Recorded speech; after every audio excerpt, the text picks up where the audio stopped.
Postoperative instructions on hair transplant surgery at the Appearance Care Center, Maas Clinic, and San Francisco Rejuvenation Center, the center where all of our technology and microscopes are for doing hair transplant surgery. They're standard postoperative care instructions. We hand this sheet of paper to everyone so that it's very clear, and I'll just go through it as I would any patient. We want you to drink lots of fluids so that you're getting the pump fully primed. No aspirin or aspirin-related products. That's a week before and 3 to 5 days after, because it increases the risk of bleeding and bruising. We'll give you pain medicines. Most people have very little pain. Tylenol is more than sufficient for most people, whether we're doing the follicular unit transplantation with the FUE harvest technique or the strip technique. So all hair transplant is follicular unit transplantation. And this whole discussion of FUE versus FUT is really a misnomer. Follicular unit extraction is how you borrow or get the graft. It's not really how you transplant it. So really, those terms shouldn't be confused. FUT, follicular unit transplant, is what you do when you do a punch graft with NeoGraft or SmartGraft, or just hand punch it, or doing the strip technique. It doesn't matter which way you get it. All patients are getting a follicular unit transplant where a follicular unit is being transferred, just to make sure everybody's clear on that.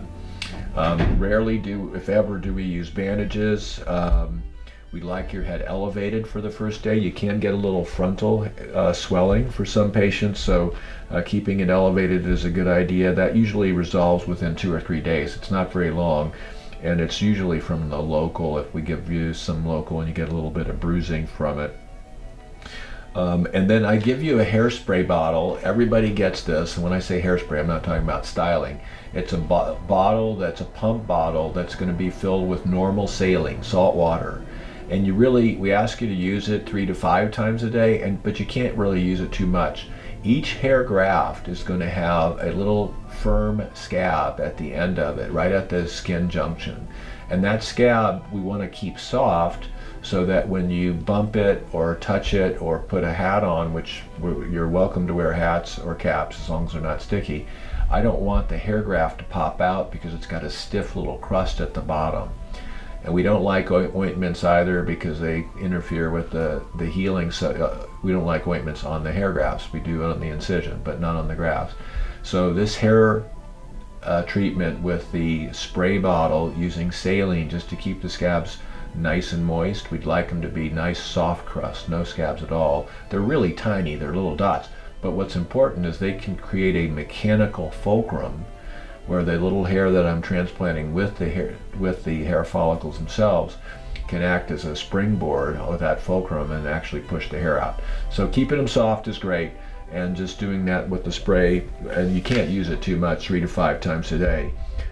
Rarely are there dressings applied unless you've had other procedures done, which are fine. And I'll talk to you about the dressing. On the second day after surgery, you can wash your hair. We recommend everybody use Johnson's baby shampoo for hair washing, and that you don't spend a long time in the washing your hair. It's just to keep it clean. Gently lather, using fingers, no washcloths, no mechanical brushes, no ultrasound or anything else. Johnson's baby shampoo rinse shouldn't be longer than 3 to 5 minutes, the whole shower itself.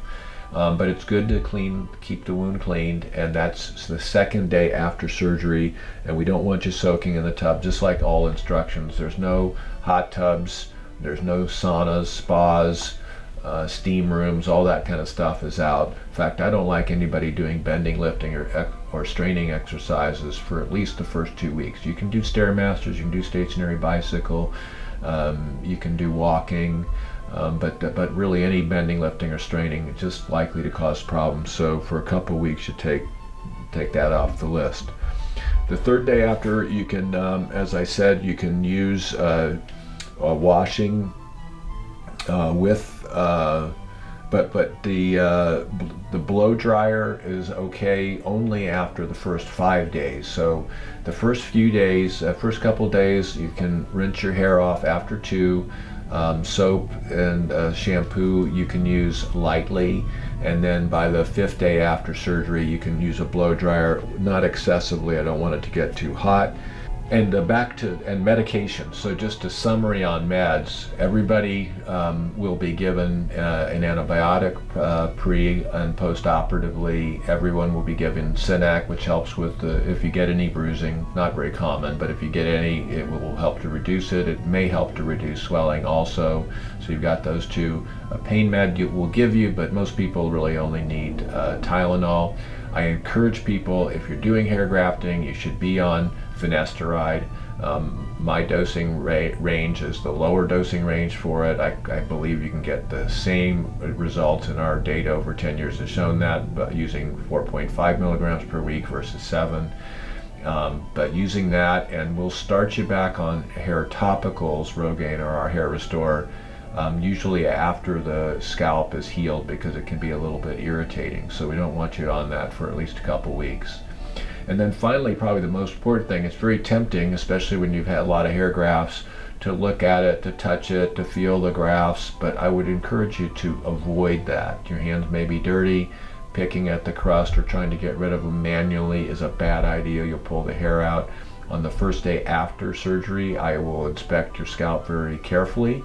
And if we have any poppers where the hairs come out overnight in the first day, we'll push them back in, and they have very good graft survival, but I don't want you pulling them out. So the important thing is just really to try to keep your hands away from your head for the most part. Use the spray to soften, use the shower to clean, and then avoid things that'll make the scalp swell, and avoid direct trauma, including your own fingers to the scalp. So the summary is pretty easy after hair grafting.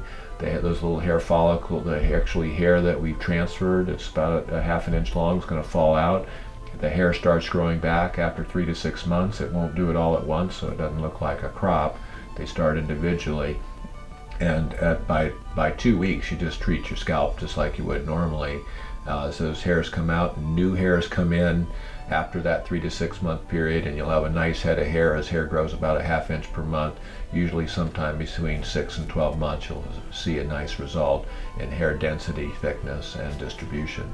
If you have any questions about hair, what to do after hair transplant surgery, the best instructions, don't hesitate to write drmaas.com, and I'm always happy to answer those questions. You can send me pictures, photos, or videos if you want.